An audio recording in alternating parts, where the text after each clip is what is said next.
How does a really expensive player, go from being called a struggle to a club's hero in just a few weeks? Today, we're diving into the incredible comeback story of Benjamin Sesko at Manchester United. It's a story all about pressure, a huge change in belief, and some absolutely clutch goals. Let's get right into it. Okay, so every great comeback has to start somewhere, usually at a pretty low point. And for Benjamin Sesko, that moment came just a few months into his career at Manchester United. The expectations were, sky high. But what was happening on the pitch? Yeah, it was falling painfully short. And get this wasn't some pundit or a rival fan saying this. This came from his own coach, Ruben Amorim, talking to the press.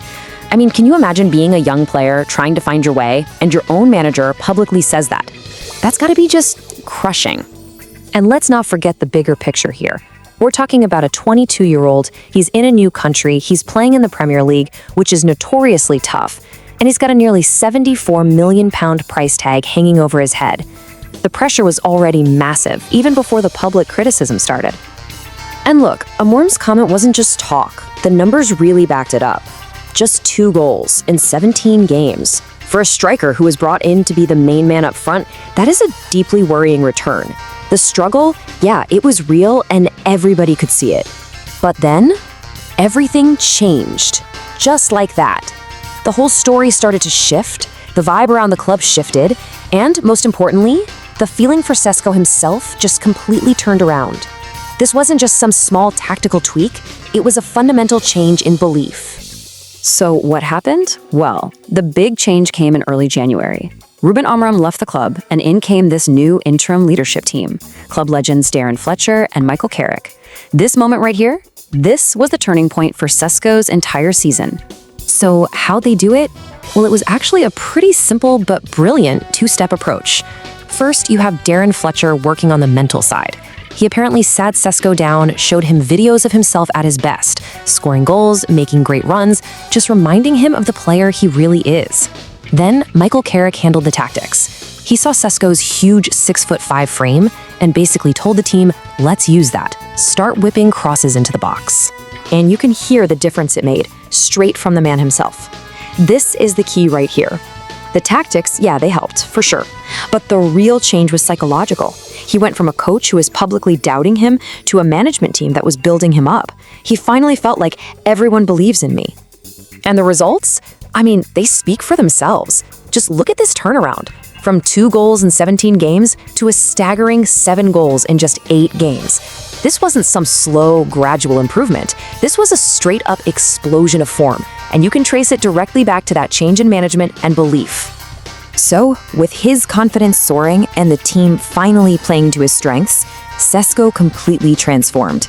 He went from being that struggling new signing to an absolutely unstoppable force, a true goal machine whose goals would pretty much redefine the team's entire season. But here's what makes this story so incredible. It wasn't just that he was scoring again. It was when he was scoring. These weren't, the 3rd or 4th goals in some easy win. No. He was scoring the goals that really mattered, under the absolute most intense pressure. Just think about these moments. A last-gasp stoppage-time equalizer to rescue a point against West Ham. The decisive winning goal to beat Everton.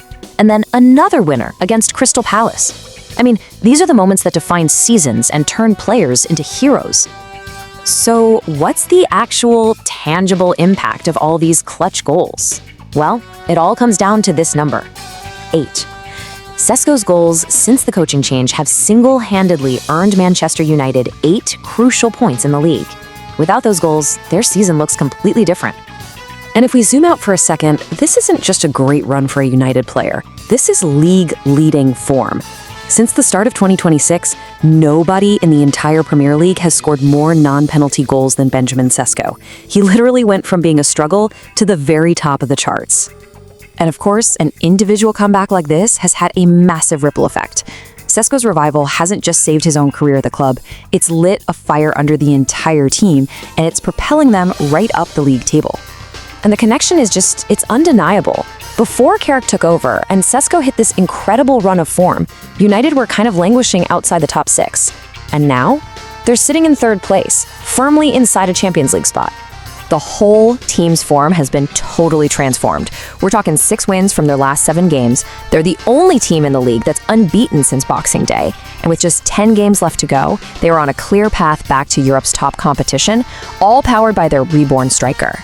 From being written off to writing the headlines, Benjamin Sesko's story is just such a powerful reminder of how quickly things can change in football with the right support and a little bit of belief. And it leaves us with one final, very exciting question for the rest of the season. Is he the man to fire United all the way back into Europe's elite?